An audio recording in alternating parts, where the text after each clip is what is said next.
Thank you, ma'am. Now I request Dr. Sumita Agarkar, ma'am, to uh, talk about adjustable sutures in strabismus surgery, indications and techniques.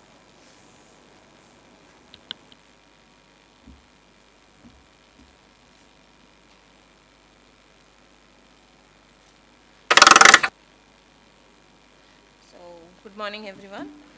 I'm going to talk about adjustable suture techniques. So, why adjust in the first place? It's desire for precise results in face of imprecise measurements. So, certain situations where we don't know what we are going to get, it is probably good to have this technique in your armamentarium. And of course, sometimes some surgeons do prefer that as their preferred way of dealing with strabismus, and that's also fine. What are the cons? Long-term stability of alignment is still a bit of suspect, and yes, patient has to go into the theater or has to have the procedure a second time. In children it becomes difficult, it requires second anesthesia or at least a propofol, so that becomes a little bit of a problem in children. So is there any evidence that it really work the way it is supposed to work, what we theoretically feel that it is better?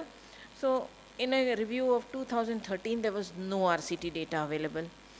There was no evidence to reliability saying that adjustable technique was better. And at that time, there was a scope of RCT which, with the two techniques. But a recent 2020 review shows that there were two RCTs done comparing the two techniques, but did not find any difference in the outcomes. Reoperation rates were slightly better in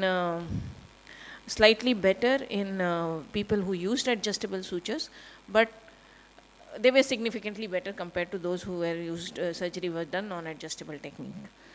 But outcomes, as far as outcomes were concerned, at 6 weeks outcome, both the RCTs did not show any great difference. There was a difference, but it did not reach statistical significance. So that means it works in some people and it doesn't work in other people. So is it good for everything? So this is an old review. Again, this is a very large study. That's why I'm putting it here. So reop rate was 8.5 in adjustable and 27.5. But the newer RCTs don't show this greater difference. But again, the same thing. Reop rate is where there is a significant difference, but there was no difference between in outcomes as far as concerned. So then it comes down to what is your personal preference. So when to adjust, these are the situations where you probably want to have this technique in your armamentarium. These are the places where patients are likely to be diplopic, incompetent angles, and they are likely to be unhappy with the traditional surgery. How you would do it?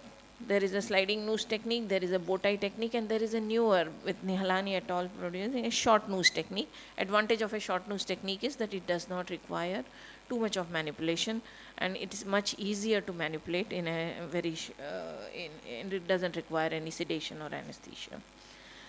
So more than 15-year children can have the benefit of adjustable suture, but in children, before you offer, you should probably try to do a Q-tip test or at least applanation pressure in children. If they are allowing you 80, they're probably likely to allow you. I'm talking about between say 12 to 15. More than 15, most patients do cooperate. Anesthesia can be general, local. Avoid bupivacaine because it has a longer anesthetic effect on the muscles, and it can be done under topical too. Sometimes in children or younger adults, you can use a combination of midazolam and fentanyl. And in children, sometimes you can combine a topical with propofol also. So when to adjust? Ideally within 24 hours under topical anesthesia with full optical correction in place. There, Dr. Sharma has reported he's here, and he has reported good results with single stage adjustable, and it probably is something which you should consider in adults, although they have reported a slightly higher incidence of OSR. If you don't know, if you're a new surgeon, is it adjustable for you? Yes, you can use a tandem adjustable suture. Requires two extra sutures, two fixation points, one through the muscle like fixed at the sclera, and another through your stump like an adjustable. So if you are very confident about what you got, all you have to cut out is the one which is passing through the and leave it in fixed at the sclera. And if you want to adjust, you cut the fixed sutures and pull up or pull back using your adjustable hang back. So this is also something you can do in a new.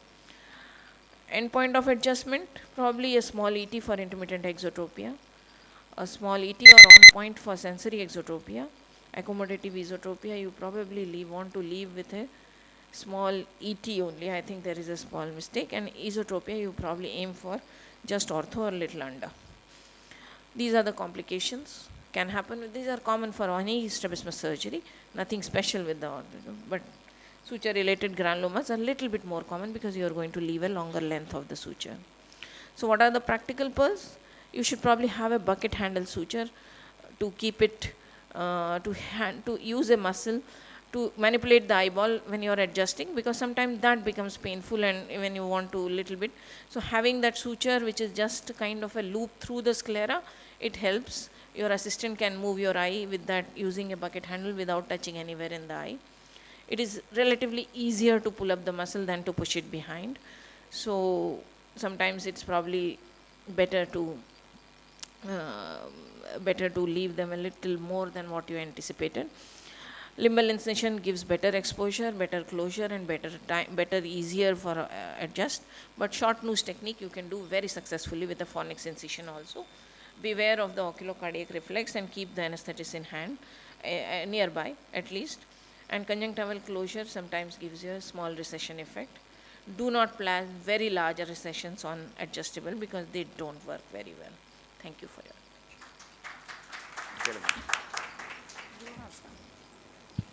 Thank you, madam. Request SA madam to come and talk on managing drug-induced optic nerve toxicity while SA madam is getting ready.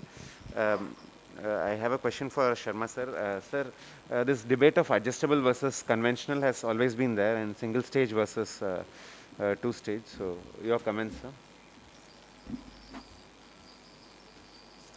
Is it on? Kake. No, basically, I say that adjustable is a technique which one should learn, and if required, like very demanding cases, you may do it. So I also do it rarely. And a single stage, of course, we did it as a study, but basically two stage is the one which I would say is more practical. And intraoperative adjustment, of course, you would do at the time of surgery, but that is not, perfect, because you are doing it on the basis of what you see the eye positions. But two stage is the one which we do it for cases which are very demanding, which have diplopia and which will be like creating a problem otherwise. So whenever you have to, then you may do a two stage surgery, but mostly it will be like maybe less than 1% of cases you will be doing an adjustable.